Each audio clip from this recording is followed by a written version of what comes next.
بسم الله الرحمن الرحيم. السلام عليكم ورحمة الله تعالى وبركاته. اليوم سنتكلم عن الأردن، التاريخ والتسمية. ما سبب تسمية الأردن وتاريخه باختصار؟ حقيقة الأردن بلد ضارب جذوره في التاريخ، وتعاقبت على أرضه حضارات وممالك وكيانات عدة، وكان نموذجا للتفاعل الحضاري المستمر، فهو مأهول بالسكان منذ فجر التاريخ.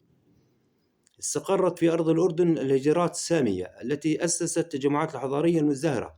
ساعد ذلك في المناخ المتنوع والموقع المتميز للأردن بين قارات العالم في ذلك الوقت. وتشير المواقع الأثرية الموجودة على الأرض الأردنية التي إلى قدم الحياة في هذه المنطقة، وبخاصة في وادي الشوبك جنوبا، جنوب الأردن، والقويرة والجفر وعين غزال اللي هي عمان حاليا. تقع عين غزال في عمان، هي عمان كانت تسمى وكذلك، وقرية البيضة شمال بتراء.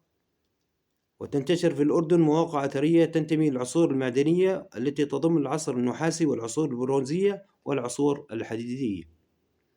ومن المواقع التي وجدت فيها آثار تعود للعصر النحاسي مناطق ليلات الغسول في وادي الأردن قرب دير علة، وهي دير علة تقع في الأغوار الوسطى للأردن، غرب الأردن. وتل أبو حامد في الأغوار الشمالية اللي هو شمال الأردن تقع. وفي العصور البرونزية شهدت أرض الأردن قيام عدد من الدول والحضارات، من أهمها الدولة الأدومية، اسمها الأدوميون. فقد أقام الأدوميون، وهم من الشعوب السامية كذلك، دولتهم في منطقة الحسا جنوب الأردن، وعاصمتها بصيرة بمحافظة الطفيلة. الدولة المؤابية نسبة إلى المؤاب، وهي تقع في الكرك، ولكن عاصمتها كانت ديبان. أقام المؤابيون، وهم من الشعوب السامية كذلك، دولتهم في المنطقة الواقعة بين سيل الحسا ووادي الموجب جنوب الأردن، وكانت حدودها متغيرة تبعا لظروفها الداخلية والظروف السياسية المحيطة بها. توسعت أحيانا وصولا شمال الموجب لتتخذ من ديبان عاصمة لها، ويعد حجر ميشع الذي اكتشف في ديبان من شواهد تاريخية لهذه الحضارة. وهذا الحجر الميشع الآن موجود في أحد متاحف فرنسا، وهو يتبع للدولة الموابية المؤاب، ويطالب به الأردن بأن يعاد إلى منطقة الأردن، إلى متاحف الأردن حقيقة. نأتي إلى الدولة العمونية. العمونيون من الشعوب السامية كذا أيضا، وقد أقاموا دولتهم في المنطقة الواقعة بين سيلة الزرقاء شرق الأردن أو شرق عمان، ووادي الموجب الجنوب، وعاصمتها ربة عمون التي هي عمان. دولة الأنباط قامت هذه الدولة في أرض الأردن في العصور الحديدية، والأنباط عرب أقحاح سيطروا على جنوب الأردن، وأرسوا دعائم واحدة من أبرز الحضارات في المنطقة، واتخذوا من بتراء التي تقع شمال غرب وادي موسى عاصمة لهم جنوب الأردن طبعا، ووسطوا حكمهم على المنطقة الممتدة من بصرة الشام شمالا، وحتى مدائن صالح جنوبا في المملكة العربية السعودية، مدائن صالح. واستمرت هذه الدولة من عام 500 قبل الميلاد حتى عام 106 ميلادية، وخضعت أرض الأردن للحكم الفارسي ل 539 قبل الميلاد ل 333 قبل الميلاد. تلاه الحكم اليوناني ل 332 قبل الميلاد ل 646 قبل الميلاد، الذي شكلت منطقة شمال الأردن الركن الأساسي لتحالف المدن العشرة الديكابوليس فيه. أعقب ذلك الحكم الروماني 64 قبل الميلاد ل 395 ميلادية، الذي ظهرت خلاله العديد من التجمعات السكانية البارزة والمهمة في المنطقة. ثم جاء الحكم البيزنطي من عام 395 لعام 535 ميلادية. بعد ذلك جاء الفتح الإسلامي، ودخلت الفتوحات الإسلامية دخل الأردن الإسلام، برزت أرض الأردن في حوادث مهمة في التاريخ الإسلامي، وأصبحت بوابة لفتح بلاد الشام، فمنها عبرت الجيوش الإسلامية لنشر الإسلام، وفيها وقعت معركة مؤتة في 8 من هجرة، العام الهجري، ومعركة طبقة فحل 13 هجريا، ومعركة اليرموك 15 هجريا. وكما شهدت حادثة التحكيم بين الإمام علي بن أبي طالب رضي الله عنه ومعاوية بن أبي سفيان رضي الله عنه كذلك في أذرح جنوب الأردن. ثم تعاقبت على أرض الأردن حضارات عدة، ابتداء من الحضارة الأموية من عام 41 ل 132 هجرية، حيث بنى الأمويون عددا من القصور الصحراوية على غرار قصير عمرة وقصور المشتة والحرانة والموقر والحلابات والطوبة والقسطل. كما انطلقت الدولة العباسية من قرية الحميمة قرب معان جنوب الأردن، واستمر العهد العباسي من عام 132 هجرية إلى عام 656 هجرية. وظهرت في المراحل الأخيرة من حكم العباسيين دويلات تتبع لهم اسميا، وليست يعني أي حكم ذاتي تعتبر. كانت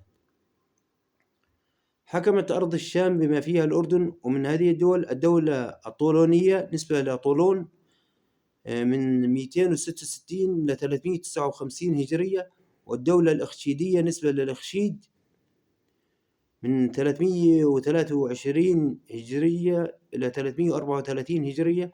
ثم جاءت الدولة الفاطمية فأصبحت بلاد الشام تابعة لها حتى عام 1099 ميلادية. ثم وقعت المنطقة تحت الاحتلال الفرنجي الفرنج الذي شهد مقاومة عربية إسلامية تمكنت من الانتصار على الفرنجة وإنهاء وجودهم أي الصليبيين وجودهم في بلاد الشام في معركة حطين عام 1187 ميلادية بقيادة صلاح الدين البطل صلاح الدين الأيوبي الذي حرر بيت المقدس القدس حاليا. واستمر الوجود الأيوبي حتى بدء عهد الدولة المملوكية من عام 1250 ميلادية، التي عقبها قيام الدولة العثمانية بعد معركة مرج دابق وانتصار العثمانيين على المماليك عام 1516. فأصبحت بلاد الشام بما فيها الأردن تحت النفوذ العثماني حتى نهاية عام 1918.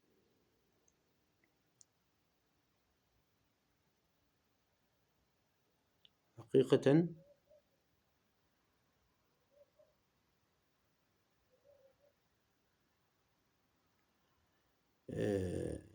نأتي إلى التسمية. طبعا بعد الدولة العثمانية جاء الهاشميون وسميت بإمارة شرق الأردن، يعني من عام 1921 دخلها الأمير عبد الله بن الحسين بن الشريف الحسين بن علي شريف مكة وملك الحجاز كان. وإمارة شرق الأردن سميت كذلك سميت حتى عام 1946 عن الاستقلال من المملكة الأردنية الهاشمية حتى الآن. ففي العهد الهاشمي لها 100 سنة، يعني من عام 1921 إلى 2023 يعني 100 سنتين تحت الحكم الهاشمي. حقيقة نأتي للتسمية، تسمية الأردن. التسمية حقيقة تتألف كلمة الأردن من كلمتين، من جوردن، هي جوردن بالإنجليزي تطلق عليها لقب أو اسم جوردن، أما هي تتألف من كلمتين من جور ودان، وهما الرافدان الشماليان لنهر الأردن وليس لغرب الأردن، الشماليان لنهر الأردن. نعم، جور ودان. مع مرور الزمن أصبحت تلفظ أوردان وأردن، وأطلق العرب على هذه المنطقة اسم الأردن، وهي كلمة تعني الشدة والغلبة. وقيل أن الأردن هو أحد أحفاد نوح عليه السلام، والاسم الإغريقي للأردن هو يوردانيم